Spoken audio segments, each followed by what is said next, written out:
धर्मशाला के स्थानीय विधायक सुधीर शर्मा ने प्रदेश सरकार पर तीखा हमला बोलते हुए कहा कि वर्तमान सरकार पूरी तरह से वित्तीय कुप्रबंधन का शिकार हो चुकी है। उन्होंने आरोप लगाया कि सरकार की गलत नीतियों के चलते प्रदेश की आर्थिक स्थिति लगातार कमजोर हो रही है। प्रेस वार्ता के दौरान विधायक शर्मा ने कहा कि सरकार द्वारा कांगड़ा जिले के साथ विकास कार्यों में जानबूझकर भेदभाव किया जा रहा है। मुख्यमंत्री सुखविंदर सिंह सुक्खू पर तंज कसते हुए उन्होंने कहा कि मुख्यमंत्री चाहे 15 अगस्त हो या 15 अप्रैल, केवल कम आबादी वाले स्थानों पर जाकर गारंटियों को पूरा करने की घोषणाएं कर रहे हैं। उन्होंने आरोप लगाया कि प्रदेश का सबसे बड़ा राजस्व स्रोत एक्साइज और टैक्सेशन विभाग भी सरकार की नीतियों के कारण घाटे में चल रहा है। आज की इस वार्ता में आप सबका स्वागत है। आप सभी जानते हैं कि हाल ही में हमारे जो राष्ट्रीय अध्यक्ष हैं, केंद्रीय मंत्री, राज्यसभा में सदन के नेता श्री जगत प्रकाश नड्डा जी का 2 दिन का कांगड़ा और चंबा का प्रवास रहा है और कल उन्होंने पत्रकार वार्ता संबोधित करके जो वास्तु स्थिति है, वर्तमान सरकार जो कांग्रेस पार्टी की प्रदेश के अंदर है, जो बार बार ये कहती है कि केंद्र सरकार जो है वहाँ से हमें पर्याप्त सहायता नहीं मिल रही, पैसा नहीं मिल रहा, हमारे हकों को जो है वो दबाया जा रहा है, हमारे हक छीने जा रहे हैं, इसलिए प्रदेश के अंदर जो है वो विकासात्मक गतिविधियाँ जो हैं वो रुकी पड़ी हैं। और आज जो है उस वार्ता के बाद कुछ मंत्रियों के बयान आए हैं, जिसमें कि उन्होंने कहा कि जो मेडिकल डिवाइस पार्क है उसका जो 300 करोड़ रुपया देने की बात कही, उसका पैसा आया था लेकिन हमने वापस कर दिया क्योंकि उस भूमि की मार्केट वैल्यू जो है वो लगभग 500 करोड़ है। भाई अगर 500 करोड़ है तो अभी तक आपके पास निवेशक क्यों नहीं आए? 2.5 वर्ष होने को हो गए हैं इस सरकार के, और एक ऐसा डिवाइस पार्क जो देश के अंदर सिर्फ 3 प्रदेशों को मिला था, अगर मिलता तो आज की परिस्थितियों में आप देख रहे हैं जिस तरह से ग्लोबल टैरिफ वॉर चला हुआ है, उसमें ये जो मेडिकल डिवाइस देश के अंदर बनने थे, इससे हम लोगों को उससे मुकाबला करने का अवसर प्राप्त होना था। अभी तक कितना काम हो चुका होता, लेकिन सरकार जब वो ये गिनना शुरू कर देती है कि मेरी भूमि की कीमत इतनी है, कौन निवेशक आएगा? निवेशक आएगा तो निवेशक को भूमि भी चाहिए, बिजली चाहिए, पानी चाहिए, ऐसी परिस्थितियां चाहिए जहां पर वो ये समझे कि उसका निवेश सुरक्षित है।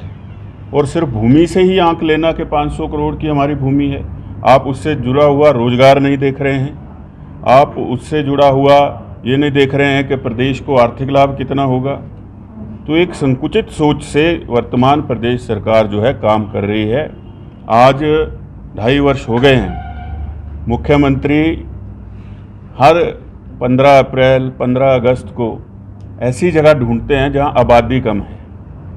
ये तो शुक्र है कि कोई टापू नहीं है प्रदेश के अंदर, नहीं तो वहां पर जा कर के अपनी गारंटियों की घोषणा करते कि मैंने पूरी कर दी। ऐसी जगह जाते हैं जहां आबादी बिल्कुल कम हो और वहाँ पर घोषणा करके आ जाते हैं ये पूरी कर दी, और सदन के अंदर जब जवाब देते हैं तो कहते हैं हमने पूरी गारंटियाँ जितनी कही थी वो सारी पूरी कर दी। तो इस तरह से छल की राजनीति जो है वर्तमान कांग्रेस सरकार प्रदेश की जनता से कर रही है। अभी हाल ही में बस किराया बढ़ाया गया है, न्यूनतम 10 रुपये कर दिया गया। आप जो है राशन के डिपुओं में देखिए किस तरह से राशन के दाम बढ़े हैं। शराब के ठेकों की नीलामी नहीं हो पा रही। अब आपका मिल्क फेड, जिसने 80 रुपये गाय का दूध और 100 रुपये भैंस का दूध खरीदना था, वो भी शराब बेचेगा। वन निगम भी शराब बेचेगा, सारे विभाग शराब बेचेंगे। ऐसा ना हो कि कहीं सचिवालय के बाहर भी एक ठेका खोल के बैठ जाएं। तो ये सरकार की गलत नीतियों का परिणाम है जो ये प्रदेश भुगत रहा है। एक्साइज एंड टैक्सेशन एक ऐसा विभाग जिससे कि सबसे ज़्यादा आय इस प्रदेश को आती थी, उसका पूरा दिवालिया निकाल के रख दिया इनकी गलत जो नीतियां हैं उसकी वजह से। आज जो है प्रदेश के अंदर जितना ग्रामीण क्षेत्र है, लगभग इन 2.5 वर्षों में इतनी नोटिफिकेशन निकली हैं कि ग्रामीण क्षेत्र जो हैं उनको नगर नियोजन के अंदर ले लिया गया, विभाग का विस्तार किया नहीं गया है। वो सारा का सारा बोझ जो है गांव के लोगों पर एकदम से डाल दिया गया। आधे लोगों को तो पता ही नहीं है कि ये कर क्या दिया है, ना इसकी पहले कोई जानकारी दी गई, ना 3 महीने का कोई नोटिस दिया गया, ना सुझाव लिए गए। इससे बहुत बड़ा प्रभाव जो है वो जो ग्रामीण लोग हैं उनके ऊपर पड़ने जा रहा है। सरकार के हालात ऐसे हैं कि ना आप समय पर वेतन दे पाते हैं, ना पेंशन दे पाते हैं। घोषणाएं जो हैं वो कई जगह तो इतनी बड़ी बड़ी कर दी गई हैं कि पैसा है नहीं।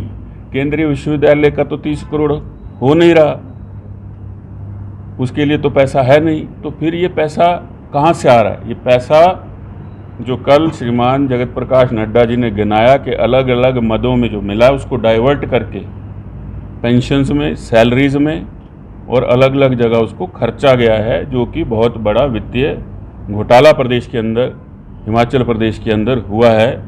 और सरकार उससे पूरा अपना पल्ला झाड़ रही है। क्या कारण है कि एक मंत्री जो हैं वो निजी अपना हेलीकॉप्टर लेकर के मुख्यमंत्री जी को आनन फानन में मिलने चले जाते हैं? उसके पीछे की कहानी क्या है? ऐसी क्या नौबत आ गई थी कि जिस प्रदेश में इतना बड़ा वित्तीय संकट है वहाँ मंत्री जो हैं वो अपना निजी हेलीकॉप्टर लेकर के जो है दूसरे अपने कैबिनेट के कुलीग को मिलने जा रहे हैं, उप मुख्यमंत्री को मिलने जा रहे हैं। तो सरकार के अंदर खुद ही हालात ठीक नहीं हैं। आज ऐसी परिस्थितियां हैं कि शिमला सेक्रेटेरिएट और शिमला ओकोवर जो मुख्यमंत्री का सरकारी आवास है, वहाँ जहाँ पर इस प्रदेश से लोग अपनी समस्याएं लेकर के जाते थे, सन्नाटा पसरा रहता है। जनता को पता चल गया है कि प्रदेश के अंदर कोई सुनने वाला रहा नहीं है। उनकी जो समस्याएं हैं उनका निवारण हो नहीं पाएगा।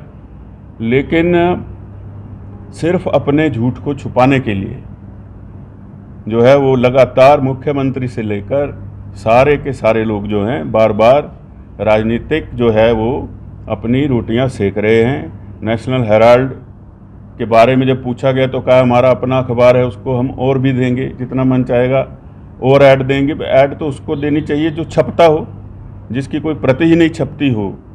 2008 के बाद जो बंद पड़ा हो तो उसको उसकी ऐड कहाँ छप रही है, ये एक सोचने का विषय है। और जो प्रदेश के अंदर कानून व्यवस्था के हालात हैं, जो विमल नेगी जी की मृत्यु का मामला है, अगर आप निष्पक्ष जांच चाहते थे तो जब आपको उनका शव प्राप्त हुआ तो वो कपड़े फोरेंसिक जांच को क्यों नहीं दिए गए? उसकी तो कोई जांच नहीं हुई। इसीलिए हम सीबीआई की जांच की मांग कर रहे थे। जब वीडियोग्राफी हुई उसके अंदर पेन ड्राइव मिली है, वो पेन ड्राइव भी गुम हो गई। जो लोग शुरू में डीएसपी और बाकी टीम जांच कर रहे थे, ये तो बताया गया कि उनको बदला गया, बदला नहीं गया। वो तो खुद लिख के दे गए कि हमारा पीछा छोड़ो, हम ऐसी जांच के भागी बन ही नहीं सकते जहां पर तथ्यों को छुपाने का प्रयास किया जा रहा हो। हमारी तो बार बार ये मांग रहेगी कि इस पूरे मामले की, और साथ में जो पेखुवेला प्रोजेक्ट है, शोंगटोंग प्रोजेक्ट है, उसमें काम करने वाली जो ये पटेल इंजीनियरिंग है, उसमें किन लोगों के क्रशर लगे हैं। बहुत बड़ा खनन माफिया प्रदेश के अंदर काम कर रहा है। पहले ही हमीरपुर से ज्ञानचंद जो है वो सीबीआई की हिरासत में जांच चल रही है। लेकिन फिर भी हौसला वर्तमान सरकार का देखिए कि जहां अधिकारी और कर्मचारी जो हैं उन पर दबाव डाला जा रहा है, विवश कर दिया है कि लोग जो हैं वो ऐसे कदम उठाने पर आ गए हैं कि या तो नौकरी छोड़ दें या अपने प्राण त्याग दें। तो क्या जो है वो सीमा भ्रष्टाचार की हो गई होगी वर्तमान सरकार में, और प्रशासनिक पकड़ वर्तमान सरकार की शून्य है। कार्यालयों के अंदर अधिकारी कर्मचारी जो हैं वो जनता की समस्याओं का निवारण करने में बिल्कुल उनको कोई इंटरेस्ट नहीं रहा है। कहीं भी देख लीजिए, धर्मशाला की बात करें तो यहाँ अधिकांश काम जो हैं, जो पिछले समय की सरकार के समय जिसके लिए धनराशि आई थी, बंद पड़े हैं। तो ये दिलचस्पी सरकार की वर्तमान में है। सिर्फ ऐसी ही सोच हो गई है कि अपना समय निकालो, कोई पता नहीं है कब क्या हो जाए। क्या पता अपने ही लोग कब बाकी के भी छोड़ करके चले जाएं, जो हालात पैदा कर दिए हैं। तो निराशाजनक हालात वर्तमान सरकार ने प्रदेश के अंदर पैदा कर दिए हैं, और जिसके लिए अगर ये केंद्र की सरकार को बार बार दोषी ठहराएं, वो दोषी ठहराना सही नहीं है। फेडरल स्ट्रक्चर में जिस प्रदेश का जो हिस्सा बनता है वो उस प्रदेश को मिलता ही है। और जितना आपदा काल में एक आंकड़ा बना दिया गया कि 12,000 करोड़ हमने कहा था कि हमें दे दो, इतना ज़्यादा नुकसान हो गया। अगर आपको वहाँ से धनराशि नहीं आई तो आपने ये कैसे कह दिया कि हमने सारी व्यवस्था फिर से सुचारू कर दी, जबकि 1750 करोड़ रुपया जो है वो आपको मिला, उसको कहाँ खर्च किया उसका कोई आंकड़ा नहीं है। ये हालात वर्तमान सरकार के हैं, और जिस प्रकार से माननीय जगत प्रकाश नड्डा जी के ऊपर आज टिप्पणियाँ की हैं, मैं उसकी घोर निंदा करता हूं, और इनको पहले अपने गिरेबान में झांकना चाहिए। अनुभवी लोग रखने चाहिए प्रशासन के अंदर भी, ऐसे लोग नहीं रखने चाहिए जो अब पार्टी करें निजी और पैसा उसका बिल भेज दें जीएडी को। तो ये तो हालात वर्तमान सरकार के हैं, जिसमें कि अधिकारी भी बेलगाम हो गए हैं। जब उनको पता है कि ऊपर राज करने वाला जो है वो खुद ही चीज़ों में संलिप्त होगा, तो कैसे प्रशासनिक पकड़ बनाएगा, कैसे अनुशासन जो है उसको कायम करेगा प्रदेश के अंदर। मेरा ये मानना है, और प्रदेश की जनता से भी मैं आपके माध्यम से कहना चाहूँगा कि आज तक की सबसे भ्रष्ट और ऐसी सरकार जो बिल्कुल निठल्ली सरकार हो, आज तक के इतिहास में इस प्रदेश ने कभी देखी नहीं है। 9 years ago, Super Magnet Group took the first humble step towards reinventing school education by establishing a school to cater the need for fastly changing scenario in education. With just 5 students, the journey started through culmination of 3 young minds, Engineer Shagundar, Mrs. Vatika Sood and Mr. Amit Kapil, has blossomed into a thriving educational group having more than 1,000 students. At Super Magnet, we believe that our learners, they are not only children, but they are young adults and they are growing at a very fast rate. We are introducing AI as a part of our curriculum. Super Magnet has helped me to develop my collaboration skills, learning skills and refined set of abilities.